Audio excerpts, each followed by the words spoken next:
Hello everyone, good morning, Radhe Radhe, जय श्री महाकाल। कैसे हैं आप सब? आई होप आप सब अच्छे होंगे और हम भी अच्छे हैं। ऐसे ही सभी लोग स्वस्थ रहिए, मस्त रहिए और अपने अपने ज़िंदगी में व्यस्त रहिए। ज़िंदगी का क्या है, आज खुश हैं तो कल दुखी हैं। सबके साथ कुछ न कुछ उतार चढ़ाव चलता रहता है सबके जीवन में, जैसा कि अभी हमारे साथ चल रहा है। आप सभी को मालूम ही होगा कि हम लोग हैदराबाद में रह रहे हैं और मेरी बेटी का बोन मैरो ट्रांसप्लांट हुआ है। तो अभी हम लोग 6 महीने से यहाँ पर हैं, लेकिन एक दिन भी बाहर नहीं निकले हैं घूमने के पर्पज़ से। तो आज हमने सोचा कि थोड़ा सा कहीं बाहर चलते हैं घूमने। ये है शिवरात्रि का दिन और शिवरात्रि के एक दिन पहले हम लोग आ गए थे मंदिर, महाकाल जी के मंदिर आ गए थे घूमने, क्योंकि अनाया जिद कर रही थी और उसकी जिद के कारण हमको उसको लेकर आना पड़ा। क्योंकि शिवरात्रि थी 15 फरवरी को और उस दिन मुझे मालूम था कि भीड़ काफ़ी ज़्यादा रहेगी मंदिर में, इसीलिए हम लोग एक दिन पहले ही उसको लेकर आ गए थे, क्योंकि इसको भीड़ भाड़ वाली जगह पर नहीं ले जाना है। तो हम लोग आ गए हैं मंदिर। आप लोग बने रहिए हमारे साथ और दर्शन कर लीजिए आप भी। ये माता जी का मंदिर है। यहाँ पर मैं शूट करने लगी तो पुजारी जी ने मना कर दिया, बोला ये सब अलाउड नहीं है।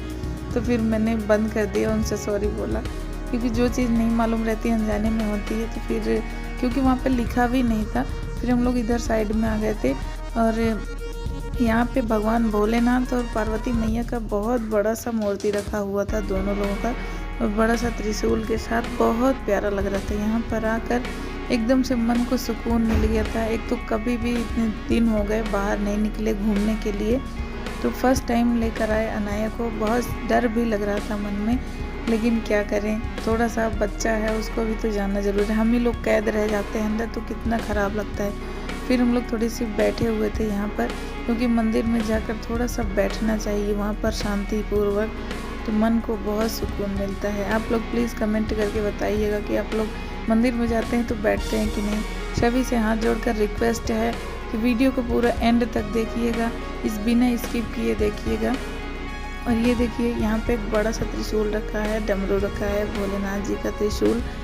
तो हम लोग वहाँ पे घूम घूम के बस थोड़ा सा ऐसे ही छोटी छोटी क्लिप ले रहे थे, क्योंकि हमारी यूट्यूब फैमिली है, उनके साथ भी तो शेयर करना बनता है ना कि हम कहाँ जा रहे हैं, घूम रहे हैं, क्या है कैसा है।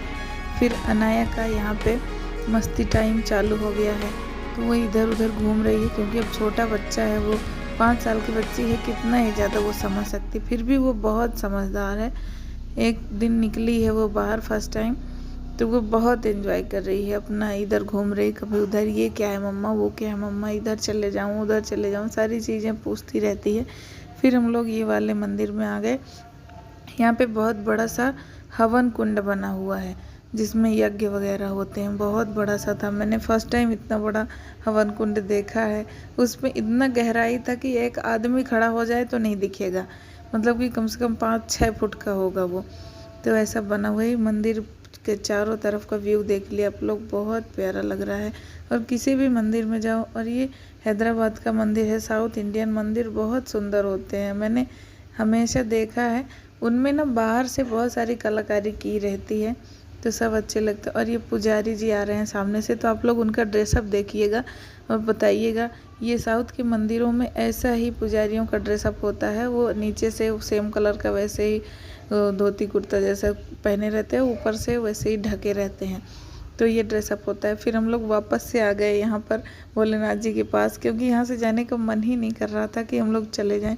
वापस से अनाया बोली वहाँ चलो फिर, तो फिर से आ गए हैं। आप लोग कमेंट करके बताइए कि मेरा वीडियो आप सभी को कैसा लगा और मंदिर कैसा लगा। और आप लोग भी दर्शन करिए मेरे साथ साथ, अपनी मन्नतें मांगिए। छोटी सी बच्ची भी आ रही है पीछे से, ये लोग ट्विन सिस्टर थे शायद, 2 बच्चियाँ थी, दोनों सेम दिख रही थी। मैंने पूछा नहीं, लेकिन इतना समझ में आ जाता है। फिर मैंने अनाया को पहनाया शूज़ और हम लोग अब निकल चले हैं घर की तरफ, क्योंकि ज़्यादा टाइम नहीं रुकना है, उसको बाहर कभी भी नहीं रखना है, उसके लाइन लगी हुई ना, तो उसको इन्फेक्शन हो सकते हैं। फिर एक दादी जी बैठी हुई थी, तो अनाया ने उनको कुछ दिया था खाने को। फिर हम लोग निकल चले थे घर के लिए। खाने का नहीं था शायद, वो 10 रुपीज़ दिया था उसने उनको।